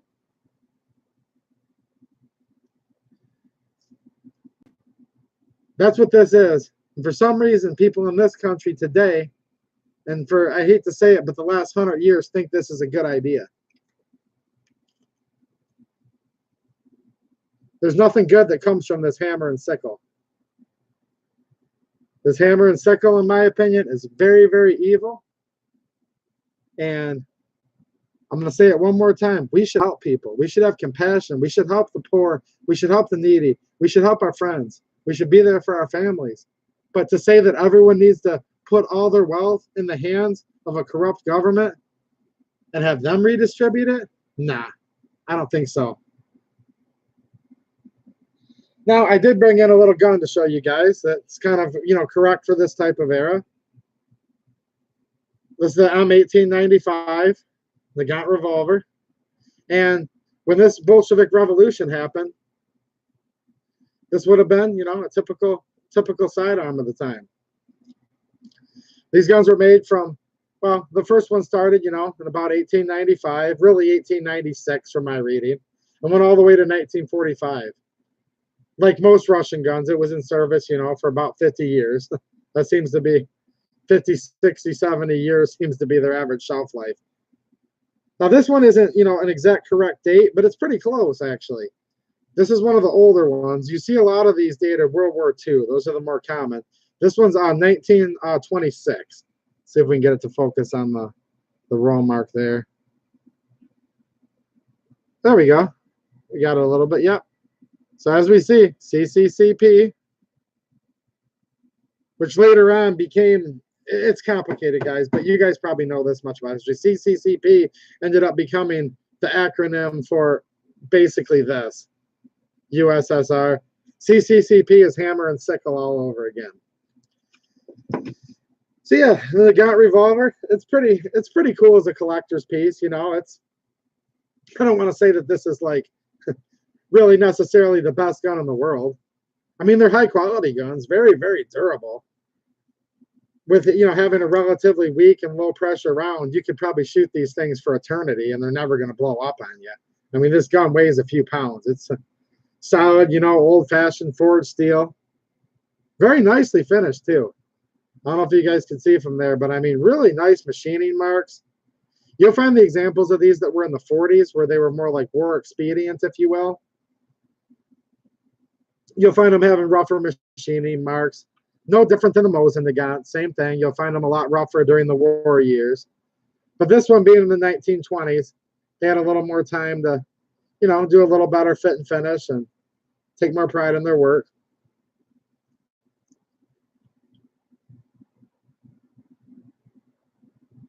Yeah, so this shoots what's called, the 7.62 Nagant, or it's the 7.62 by 38. These rounds are actually really interesting, and I'm bummed out now I didn't bring a couple in to show you guys. I have some original surplus and some modern PPU, but if you look up the Nagant round, okay, Nagant revolver rounds, you could call it. You could call it 30 Nagant, 7.62 by 38, different names for it. It's actually really unique. When you first look at it from the side, you're going to think it looks like a spent casing, right? Because it actually has the bullet completely recessed within the brass case. So you've got your powder charge and your bullet completely recessed. And the reason for that is it actually uses the bullet as like an extension of the forcing cone, if you will. So what happens, this is a single action, double action. When you cock the hammer back or pull the trigger, because obviously it's a double function, right? See how that cylinder moved forward to where there was an abrupt gap. So let's see if we can see this here. We're talking about right here. See the gap, the cylinder gap? Now watch what happens closely. It moved forward and closed up virtually all the gap. There might be a sheet of paper gap, but that's going to be filled up again with that special bullet. Let me show this comment here. Okay, sorry about that. I had to show a comment that Google auto-censored for some reason. I'll literally only censor you if you call me a school shooter, guys. But anyways, so contrary to most revolvers, where let's just say you should never do this with a revolver. If you were to actually hold a revolver like this, okay, and fire it, you're going to have a bad day. If it's a weak round, you might have burns at the very least. If it's something like a 44 Magnum, or basically most of them, it could literally blow your whole finger off. This gun would be one of the only ones where you'd be perfectly safe to do that. This is actually a completely gas-sealed system, where the way the cylinder moves forward with that special recessed bullet slash, casing design, there's no gas that actually escapes. Now, what do you think that would help with? Well, a couple things. Actually, I would argue three things. It's probably going to make the round a little more potent because you're not going to be losing a lot of pressure on the side, right? And the 30 caliber Tokarev is kind of an anemic round, so it needs all the help it can get. That's one benefit to that. Another small benefit would be, I think that's the main benefit, right? Like 90% of it, to try to get all that power down the barrel to get that projectile to move at a somewhat decent speed. Because here's the thing. There's two arguments, big and slow projectile versus fast and small projectile. Problem with this projectile is it's a fairly small projectile and also fairly slow at the same time. So forcing all that gas with this robust design, it can handle all that back pressure. It's going to, give you a little additional speed and a little more lethality with this, again, anemic round. It's also going to help a little bit, if you think about it, it might help keep a little bit of dirt and debris from getting in there. That's not a bad thing. And another thing, which is more of a novelty, just something fun to talk about, you can actually suppress this revolver. Now, you could, in theory, screw a can on the end of any threaded barreled revolver. It's just it wouldn't do any good. Because you could suppress this all you want, but all that's going to do is put more back pressure back into the action, and you're going to have even more gases come out of the front of the cylinder, and that's where all your noise is going to be. So suppressing the barrel becomes a moot point when you're making more noise coming out of this area. With this gun, you can actually effectively, as they say, silence or drastically suppress the concussion of the round. So that's a pretty cool little neat piece of trivia. You'd have to drift the sight back to give yourself room to thread. You'd have to reprofile the barrel a little bit because the barrel has a flat on the top, as you can see, to give the sight something to mount to. So you'd have to get rid of that flat, make it round again, move the sight back, and then you can thread the barrel and actually suppress this gun. And there's been some people do it. There's a few videos out there, and it's actually very, very quiet. So, yeah. This is the Nagant revolver. This was the standard sidearm at the time, 1917, when this famous hammer and sickle came to be. So this gun represents tyranny. It represents lies. It represents people saying, don't worry, if you elect me, I'll take care of you. That's a lot of what this represents. And the reason I'm proud to own it is because that regime fell, and I'm here today owning something that they trusted their life to. And I think that's just kind of like a little victory prize to actually own this. So me owning it doesn't mean I support what this gun stood for. It's more like, back in the days, the barbarian killed someone, scalped them, and put their scalp on their belt as a trophy. It's a little more along those lines is what it really is. And I think that's how most of us feel about, why we enjoy owning a Nazi firearm or a Soviet communist firearm or a Chinese firearm. It's not because most of us, like, you know, we're not looking at that and like revering what the weapon stood for. We're looking at it as a victory that we're actually able to own it. And haha, sucker, you couldn't keep your shit together. So now you either had to sell this for money to us or we took it from you. One of the two, which I think is pretty cool. Let's see what you guys are saying here in the comments real quick. And then I have another cool gun to show you guys. Oh boy, lots of comments. This is pretty cool. Okay, Zeke gave you guys some homework to read to help you get ready for Saturday. There's a link up there for you to follow. If you missed it, just scroll up a little bit. You'll see the link. Dante's here. What's up, man? Dante Thompson. Yeah, Warsaw's right. I think the government does want us to submit. Dante says they like to socialize. What's wrong with that? Well, yeah, we're socializing too, right? So I guess socialize would be like, that'd be a form of the word social that I'm fine with. I'll socialize. Sure, why not? That's what I'm doing right now. It's not like I'm doing anything profound. I'm probably not teaching you guys anything. We're just socializing. I already talked about the caliber. Yeah, Strike 9 says Mosins are going for 300 these days. Ain't that the truth? And here's the sad part. It might not be a bad deal because if you watch what happened to the Enfields, the Enfields were $59, $99, $300, now $500, $600. So I hate to say it, but there may still be some room for expansion on those $300 Mosin prices. And Trump's not helping with that either, by the way, because when he banned Molat, he kept a lot of Mosins from coming in too. That's what people don't realize. It wasn't just the AKs. Yep. Dante had it too, 7.62 by 38R. Okay, Bradford's friend has a pellet rifle with a CCCP emblem on it. Yep. Dante paid $49 for one of these 10 years ago. Yeah, these are fun guns. The trigger pull isn't good at all. I mean, oh my gosh, the double action on this. I mean, 30-something pounds. I'm not even joking when I say that. Single action, yeah, 8 to 10 pounds. Not very good either, but acceptable, I guess. Not really. The trigger just sucks, but it's still a fun little plinking gun. But you have to remember, these guns don't have a true safety.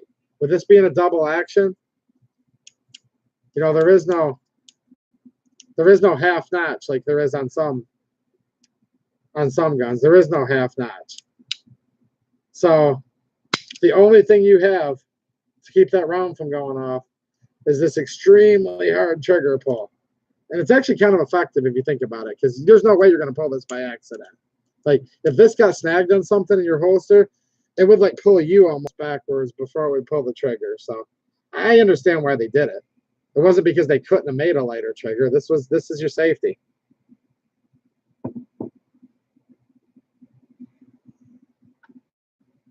All right, let's see here what we got going on.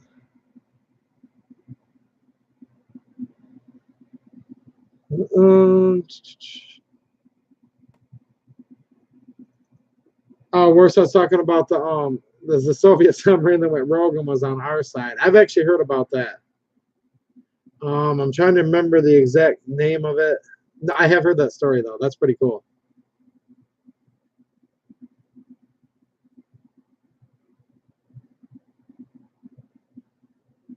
Yeah, he blew up the nuke inside of the submarine.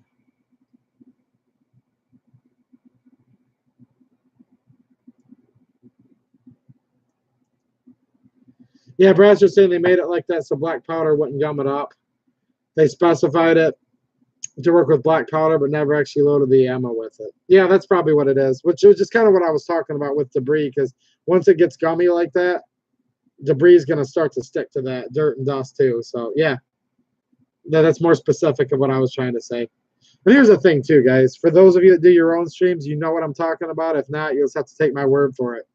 You can know all this stuff outside of a stream, but as soon as you get in front of a camera, you're going to forget a little bit here and there. It's just kind of how it works. Not that you're nervous. It's just different, you know. When you're live and kind of reading comments out of one eye, you'll forget a little detail here and there. But that's why I have good guys in the chat to have my back on stuff that I forget about.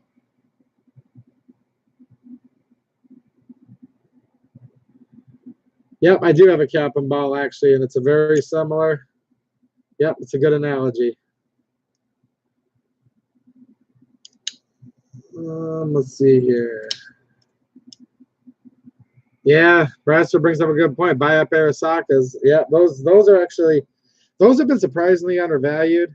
I guess not too surprising.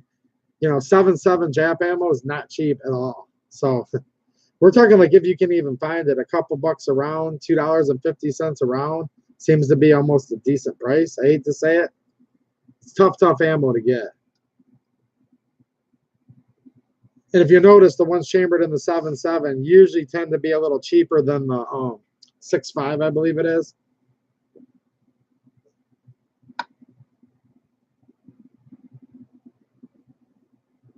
Oh, someone's sitting on a ton of them, it sounds like. Arasakas, I assume. Okay, Dante picked up the PSA AKV today. I was talking about that in last stream a little bit, kind of comparing it and saying, well, you know, you've got other offerings. I'm curious to see how that works out. Normally, I'm not real impressed with American-made AKs, but let's hope PSA got that one right. So you'll have to give us a range report, Dante, and hey, hopefully it's good for your sake and for all of us, really. Hopefully they figured it out.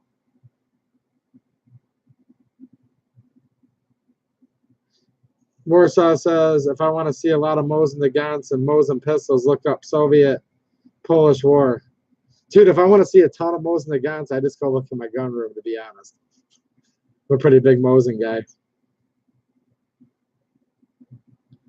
Talking about how the Soviet, Russia invaded Poland in 1920. All right. Oh, by the way, guys, before I forget, what do you guys think about this? Does that look good back there?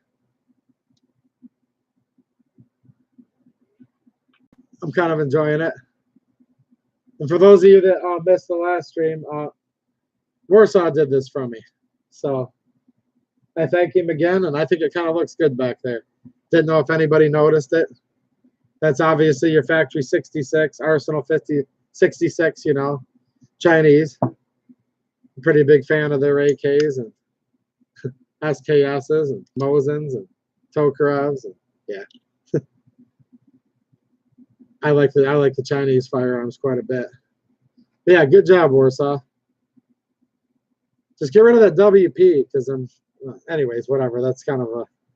That was yesterday's topic. I'm sorry. All right, so I have another one too that somebody brought up,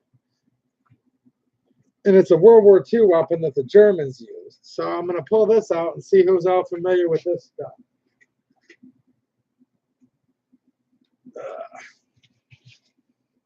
I got to get way back here.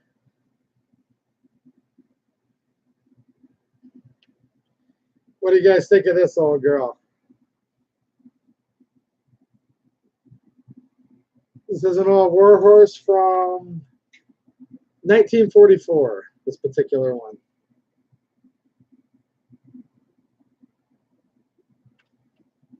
All right, let's see if anyone's got it yet. Yep, G43. Not to be confused with, now if you type in G43, you get the Glock 43. No, this is the original G43.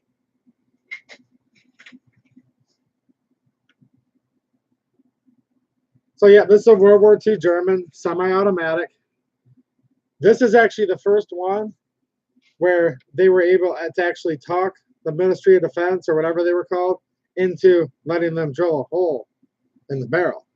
See, there's a gun called a G41, and that one was kind of similar. It's like the father of this gun, but it had a gas trap mechanism on the end where it actually was able to trap the gas after it came out of the muzzle, which has been proven in history to not really probably be the best design. Finicky and unreliable at best. So they made an improvement 2 short years later, and convinced / I've heard reports that they actually tricked them into actually drilling a hole in the barrel so that the action could run off of a normal gas system. Yeah, this is a semi-automatic. It was always semi-automatic from day one. This is not a converted machine gun. So this is from a ground up semi-auto, at least for now. Now, after they get done reinterpreting the reinterpretation of the bump stock, man, who knows? Because you might be able to fire this too quick, too. But for now, this is considered a semi-automatic.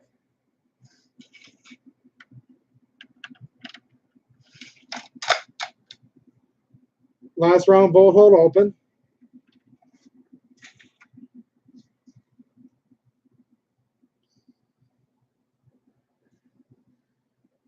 But yeah, these are pretty neat rifles. Don't really see a whole lot of them, to be honest. I mean, it's far less rare than a G41, but even these G43s, you just don't really see them too much nowadays. See if I can get to the roll marks there. We've got the Waffen-Amps. This one has full Waffen-Amps on it. They've not been scrubbed. This one says G43.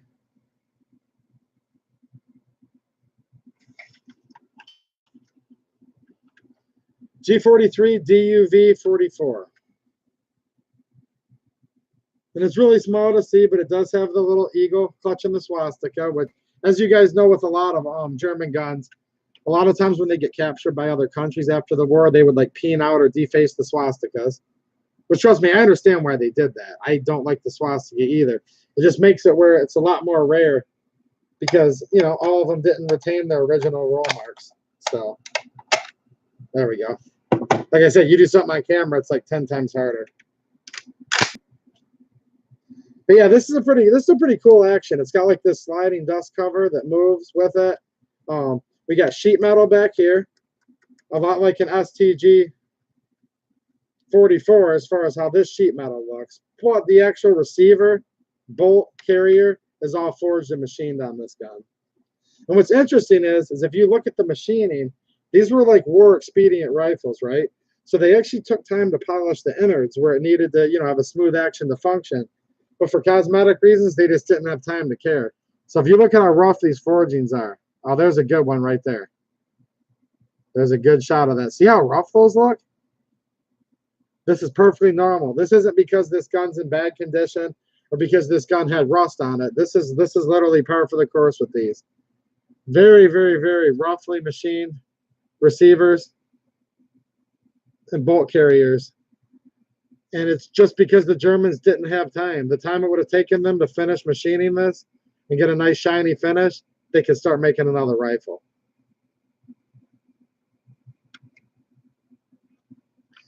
Now this rifle had a pretty short life because only about a year and a half or so after it was developed, they bombed the factories that they were making them at. And basically after the war, they stopped making them. Like with your Mausers and other guns like that, they were given as reparations. The countries where the factories were got to keep the factories running, right? Think, you know, like, think about like what Yugoslavia did with the Mauser after the war and in other countries. These guns, that was about it. They only made them for just a couple of years and it was short and sweet and it was all over with. After they bombed the factories, it was there wasn't enough tooling left. And it just wasn't worth it for them to start retooling up to make them again. Now this one features a laminate stock. And some of these are going to have, most of them actually are going to have a laminate upper handguard. This has a Bakelite or phenolic resin upper handguard. I don't know if you can tell by me tapping on it. See the difference? Definitely not wood.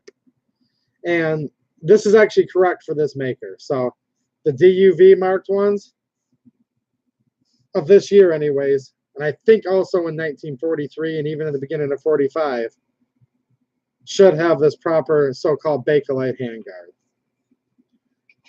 It has the hooded front sight, a lot like a Mauser, K98. A lot of these too, when you find these examples, they end up missing the front hood. That was a real common item that could kind of just get knocked off and lost. So I think it's kind of neat that this example still has the hood on the front sight. But yeah, so this is my G43 German semi-automatic rifle, chambered in 8mm Mauser. If you guys didn't already assume that. Same round that the Mausers shoot. What's interesting is these guns are also called the K43, and a lot of the mags are labeled as such. So here's one of my 2 mags. Let's see if we can get it to focus on that. See, it says K43 on it. So when you hear people talk about the K43, G43, that's basically the same gun. It's just if you study German history, they had to kind of trick Hitler here and there in the admitting whether something was really a machine pistol or is it a rifle or is it a carbine, and it's just there was a lot of politics that had to be played within the whole German network because their Führer was nuts, like most socialists. He was completely nuts, and they had to like lie to him, and we don't want him to catch us in a lie, so they like changed the name of stuff, and you guys know what I'm talking about, like with the whole MP44 or STG44. It was technically a pistol. Yeah, this is a rifle in some instances, and in other instances it was considered to be a carbine. Comes with the scope rail. These all had scope rails, but very few were actually issued with the scope. So that's my first magazine that I have with it. And then I also have a second magazine, which I think is actually the same maker. GCB on this one. Let's see. Yep, GCB marked, K43. And it's really hard for it to pick it up. And this is also properly Waffen-Op stamped.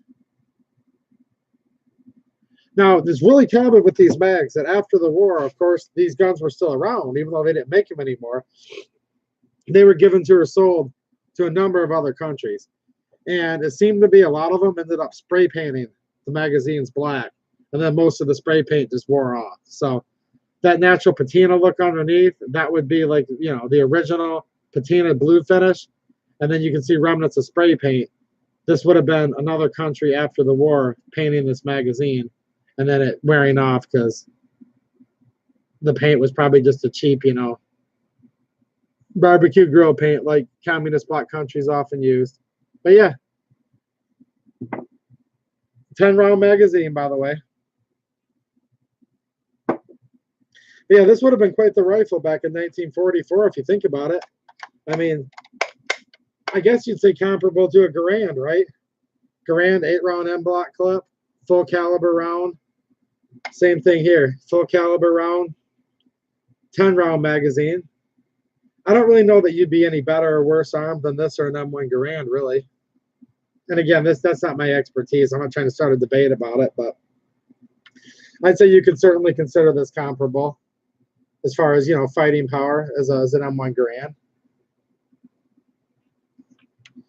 But yeah, that's my G43, and I know in the last few streams you guys have talked about how you'd like me to kind of show more guns and talk about guns and stuff, so I thought I'd bring a couple things back to show you guys. And obviously I'm on Zeke Shoots all the time. I'm a huge AK guy, but I'm not only into the AK. I'm into a lot of other historical weapons and mainly milsurps.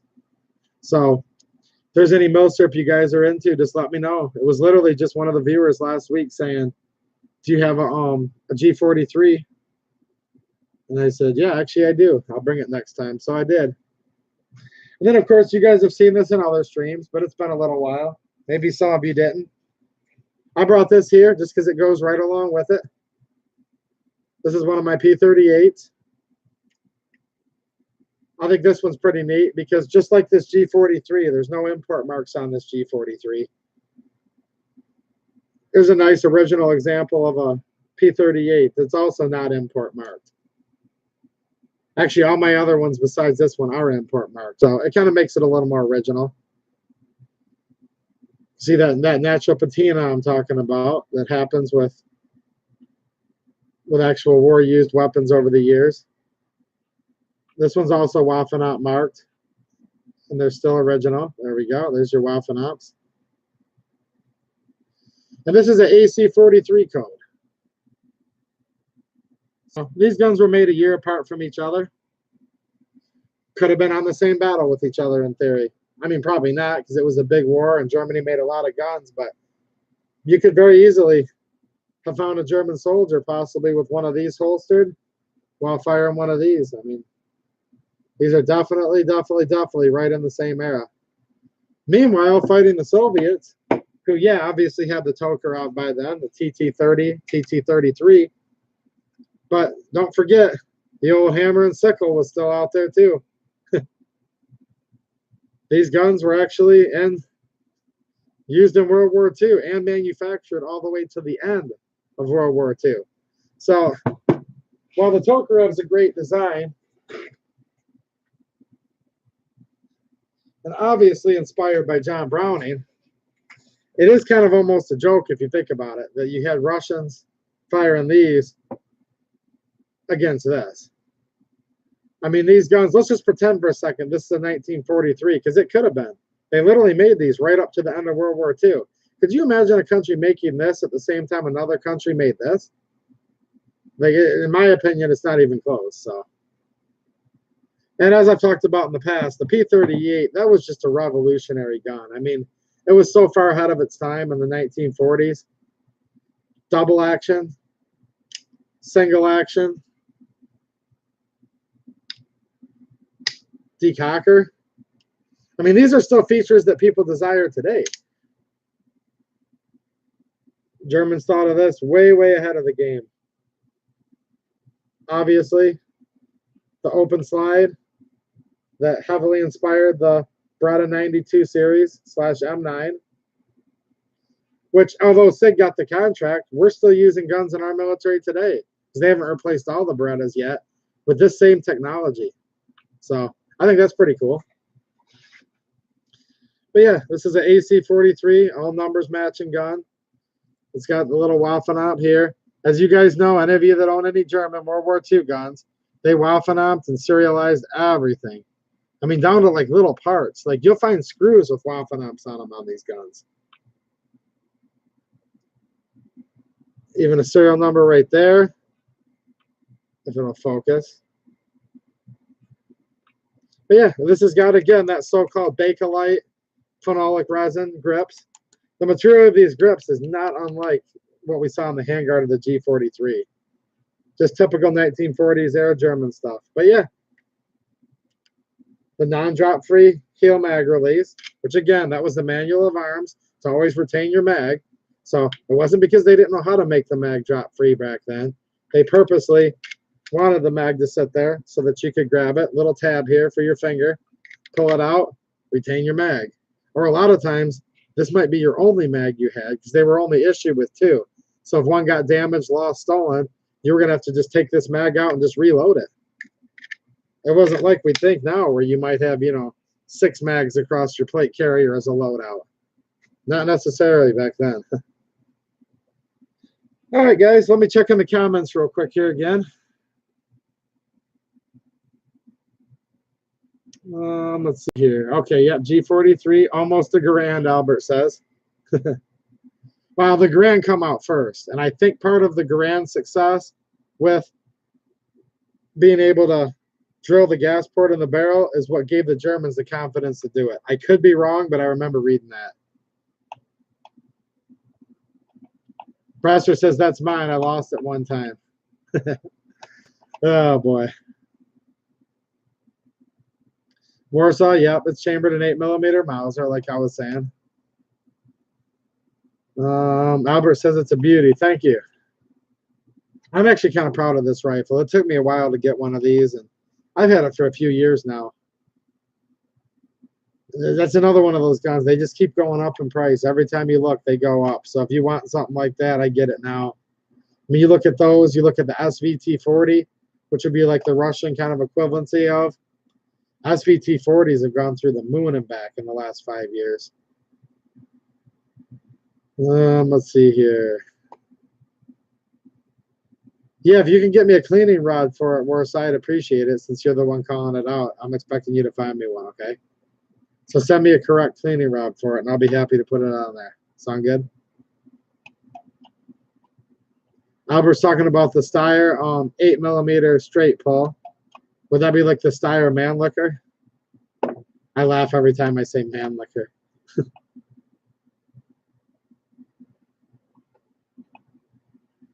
Oh, let's see here.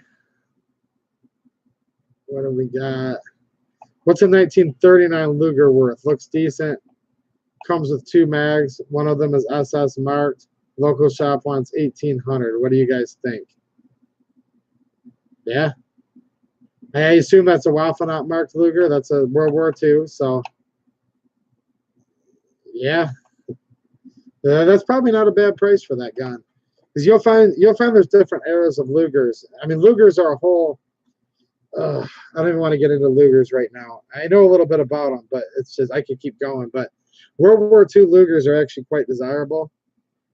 There's not really that they're more rare. Just again, people are infatuated with World War II stuff, but rightfully so. It's really cool, you know, hobby trying to collect all the World War II stuff. I think 1,800 is probably fair, to be honest with you. But again, I haven't seen it. I'm just going by what you said. Looks decent. Comes with 2 mags. Now, if the mags were both matching to the gun and stuff, then you could be getting into a highly collectible one, and then it'd probably be way out of sight of that 1,800. So, 1,800, you know, by nowadays standards, that's actually a pretty modest price for a Luger. So, if it's World War II and the gun itself is Waffen marked, that's kind of important. I'd say I'd probably be inclined to get it just based on, you know, preliminary here. I'd probably get it.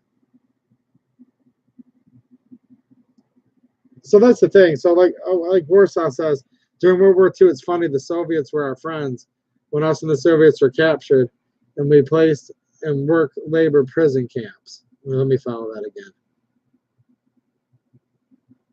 When the US and Soviets were captured and placed in work labor camps. Yeah. I don't even know that it's the Soviets were our friends. I wouldn't quite use that word. I'd say it's more like mutual enemies, right? So like if we both hate the same person, we'll become temporary friends to take that other person out. I think that's more of what it was. I think that we never liked Russia and Russia never liked us in World War II. It's just we disliked Germany worse at the time. And Soviets didn't like us either, but they had no choice. If they didn't ally with us, they were going to get taken over. Soviets were able to hold them off forever. Again, but those human waves with bayonets against tank divisions, that was only going to last so long. They knew it was inevitable that they were going to be part of the Third Reich. And yeah, it's like it usually works. One thing Trump is right on, it's always been unfair deals with the U.S. The other country always gets our protection for free or gets the better end of the trade deal. I don't think World War II was any different between you and me.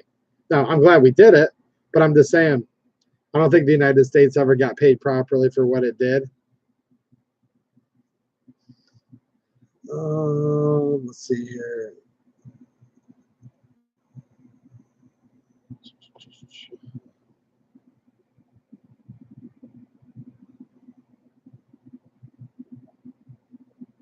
Yeah, I mean, don't get me wrong. I'm sure individual soldiers amongst the Russians and U.S. were friends, fellow, you know, friends. Just like I said, you know, you should always help someone if they need your help, if you can, and they deserve it. But no, I don't think philosophically we were friends as much as we had a mutual enemy. And I mean, even the Germans and the Americans became friends. I mean, there's that one famous Christmas where they stopped shooting and all played cards together and celebrated Christmas. So, yeah, if you look at any war, no matter how brutal the enemies were on a governmental level, the individual soldiers don't necessarily hate the other guy. I think we'll find that's common throughout a lot of wars.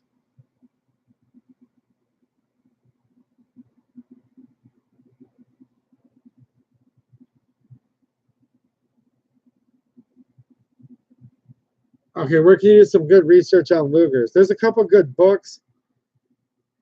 There's forums. I know Ian on Forgotten Weapons has done some Luger stuff. I know there's some pretty rare ones that you'll find on Forgotten Weapons over the years.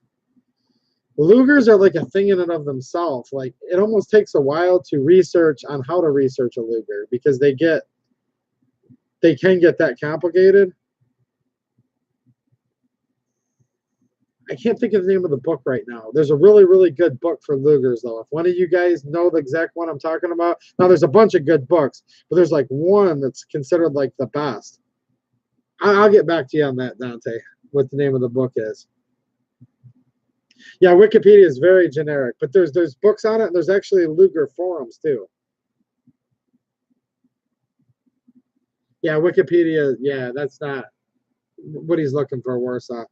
Wikipedia is just going to be like if you needed to do the average YouTube report on a gun, where they're like 3.5-inch barrel, 30 caliber clip, 600 rounds a second. You know, that's where you get from YouTube.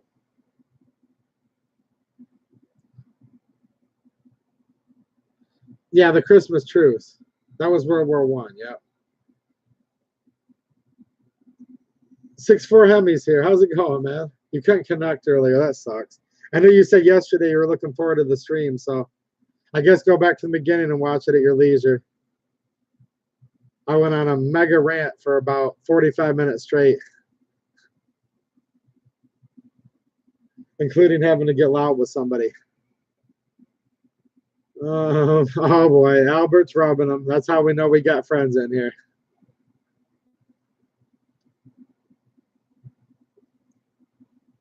Okay, Brastard said, I met a Hispanic guy here in New Mexico with a swastika tattoo on his hand. And he told me his father was a German POW here in the U.S. Yeah, we had our own POWs too, guys. It's not like, and there's different ways to look at that. Whether it should be frowned upon or not, or that's a philosophical debate. I'm not a real big fan of some of the things we did with our Japanese internment camps and such in World War II. I don't think it was a great idea. But yeah, basically, yeah, I just want to show you guys some guns tonight. And in conclusion, I just wanted to kind of go on a thing just to get you guys thinking, you know. I may have not said one single thing that was correct all night. I don't know. It doesn't even matter. It's just if you guys start just thinking about this whole concept that, look, this whole socialism, fascism, all this is nothing new. And they all have the same things in common. And watch for some of those signs in our current society and government. Watch for gun confiscation. Watch for like secret bureaucracies making law. All of these things have a lot in common with this, a lot more than what we'd like to think. So just don't forget about the history. This stuff's all been done before. There's nothing new under the sun. You know, the Bible even says that. There's nothing new out there. Everything's happened before. So for people to think this is something new, or this is the first time that, you know, they're going after our gun rights, it's not even close. Not even close. Go back to FDR, like I said, with his New Deal and the start of social welfare. Another thing a lot of people forget about because they don't teach it in public schools, but under FDR, the United States government actually confiscated gold from the United States citizens. Do you guys know that? Or if you did know it, did you forget about that? I'm just here to remind you, literally, gold became outlawed. Outlawed for civilian citizen ownership. Again, just like bump stocks, no grandfather clause. They said, turn in your gold to us. And they actually went around and started confiscating gold. Why? For the greater good of social welfare. It's all the same thing. It's all for the greater good. It's for the welfare of the state. It's for socialism, communism. I hate to say it. Democrats, Republicans. Just give us everything, guys. We know what to do. We know how to divvy up your wealth. Gold was illegal to own for a long, long time, guys. For years afterwards. And they literally went around and confiscated it. And it was ordered by FDR. The president somehow, you know, was able to be elected for how many terms? So this is nothing new. Trump's not the first. He's not going to be the last. No, Trump's not a worse president than Obama overall. He's not worse overall than Hillary. But I'm going to one more time bring it back up again, no matter how much it sucks, that Trump may be worse for the Second Amendment than either of them. Because he's got the R behind his name. We already know the Democrats want guns gone. And now with Trump being a Republican, he wants guns gone, and he's starting to talk the Republicans into, I hate to say it, but going to the other side. So, you know, like they all say, it's one thing to call your representatives and senators, and you need to do that, obviously. I'm sure everyone in here already does that. But, you know, next time you hear people talking about how oh, this is just a fluke, or this has never happened before, or this is the worst thing ever. No, hunker down with some history. None of this stuff's new. There's nothing new under the sun. And all of these different regimes we've had in the past all have the same thing in common. They take your guns. Now, is Trump personally going to be the next Mao? Is he going to be the next Stalin? Is he going to be the next Lenin? Is he going to be the next Hitler? I'm not saying that.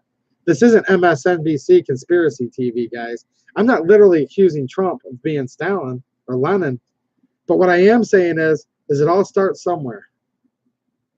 While Hitler was in jail, locked up, the Germans had dealt with massive, massive inflation.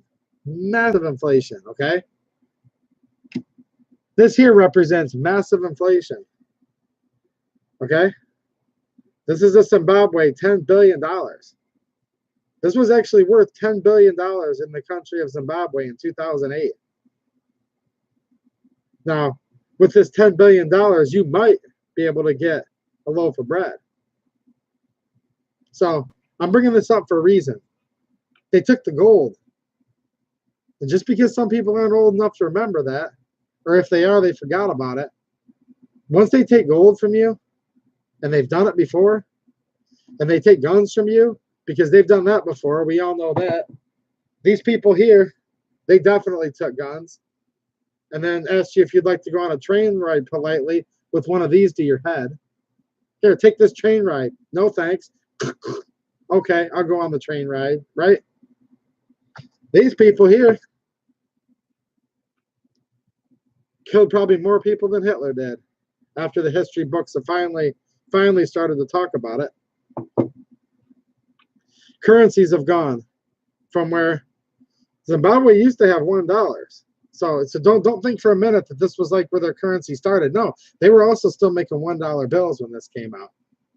This is a genuine bill, guys. This isn't no prank or prop money or play money. No, this is a real deal. This was legal tender in 2008. And you might be able to eat off of this. $10 billion. So don't think for 1 minute that, again, Trump himself might not be Mao. He might not be whatever. Is he a jackass? Of course. But it's all that slippery slope where we keep giving more and let them take more, let them take more, let them take more. Once you get yourself harmless and you're in the corner and you don't have nothing to fight back with, then what? Then what? We could literally have it in our country where it takes $10 billion to buy a loaf of bread. Because here's the thing, guys. They're worth a little more. And I didn't want to spend a ton of money just to prove this point here, but there's $1 trillion bills too that Zimbabwe produced. So it got to the point where you needed $1 trillion bills just to do regular commerce. And these weren't good people in charge of this government either. So just because all of a sudden, they say, well, I guess Trump's good for the economy, he's good for whatever. Look, when they start taking rights away, and they start making that slippery slope where the next president, the one after that, the one after that, like most of us have kids, grandkids, we're going to have grandkids. We don't want the country just to be good the next 20 years, do we? Don't we want this country to be great for another 240 years? Wouldn't it be great if this country could be great for 1,000 years? So if you look at how much we've been losing, how quick we've been losing it, I'm telling you, they take the guns, they rewrite the laws, they make it where elected officials are no longer accountable to their people. All these people get elected president. The Bolsheviks, yeah, they took over violently, but after that, they held elections, sure. You can vote for anyone you want as long as it's Lenin. If you want to live, you'll vote for Lenin. You want to vote for someone else, that's fine. We'll just kill you. I mean, this is history, guys. Our government's confiscated gold before. Right now, we're still doing all right. Now, they're starting to confiscate firearms. They're going to confiscate bump stocks. They're not even going to extend us the courtesy that Australia did. I don't want to forget about that tonight.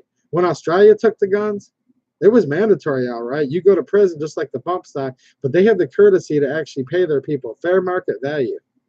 So as much as we want to talk about how we rip on Hillary because she said she favored the Australian-style gun control, right? Obviously, I don't want that. There's no way I want that. That's the worst thing ever. It's actually not, though. It's the second worst thing ever. Because you know what's worse than Australian-style gun control? Where they confiscate, threaten you with prison.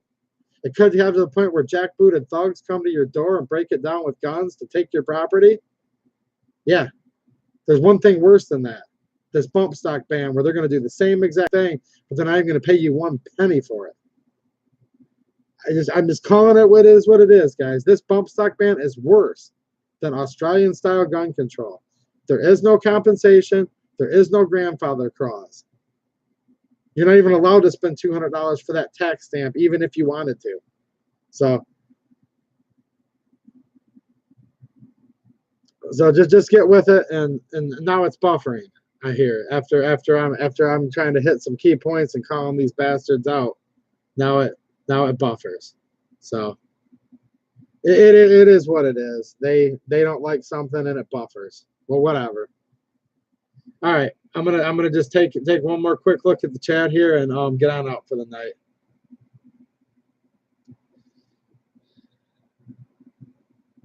Yeah, there's Nazis all over the place. They've been all over, and it's all the same thing, different names. Trump might not be a Nazi. I'm not saying that either, but he's sure on setting the stage where somebody that is could come in here, really, really, really start to put the clamps on us. Yep, gold illegal till the 70s. Gold's been illegal in the past.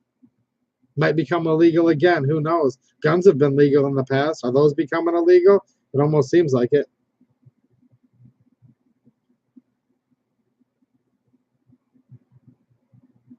Yep, I know they took the German scientists, yep, and had them help with the Manhattan Project, building the first nukes.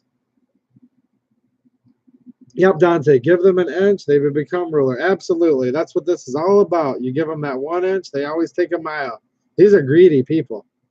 They're greedy for power. They want more power. And the only thing that can perpetuate it is more power. It's like a nuclear reaction. Once it starts burning, it just keeps burning and burning and burning and burning and burning, and you can't stop it until it finally blows up. And it's catastrophe. That's basically what happens when people have too much power for too long.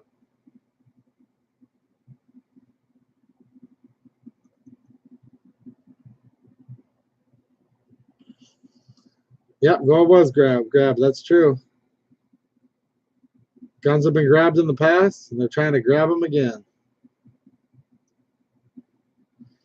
All right, unless anyone's got anything real quick here, I think I'm going to sign off. It's been a couple hours. Sorry to keep you guys up so late. But yeah, I had a good time talking to you guys. And if you guys have any requests, leave them in the actual comment section once this posts later, and I'll bring another gun with me, or 2 or 3. Like I said, if you guys like it, it's a shame just to leave the guns just sitting safe and in the gun room, just kind of sitting there. I mean, I enjoy them. My family enjoys them. But if you guys would get enjoyment or just whatever, fun looking at different guns, let me know. Throw something out there. I might have it. And if I do, I'll talk about it next time. So, yeah, power has been proven more addictive than cocaine. Absolutely. Hey, I'm going to sign off, guys. Just think about it. I know we're not there yet. And again, I'm not accusing Trump of being Stalin or Lenin. I'm really not. But these bump stocks are bad, and I'm worried about this, guys. This is no good. This is bad. So just think about this. Brush up on your history, and if it comes up, don't start shit over the holidays, okay? I get it. Over Christmas, over New Year's. Don't do that. Have a Merry Christmas and everything, guys. So if I don't see you from now till then, Merry Christmas, and bless you and your families, and I hope everyone's safe and has a really good time. And if your family can handle a little politics and it doesn't start a fight, remind them of all this crap. That's all I'm saying. If it's going to start a fight, wait till after Christmas. Because politics are important, but not as important as your family. All right. Good night, guys. Have a good one, and thanks for watching. And I've noticed my subs going up a little bit, and I appreciate the guys that have subbed, and makes it worth me coming on here and doing this stuff. So have a good one.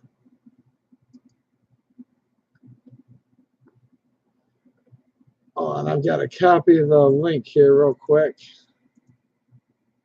I always forget to do that.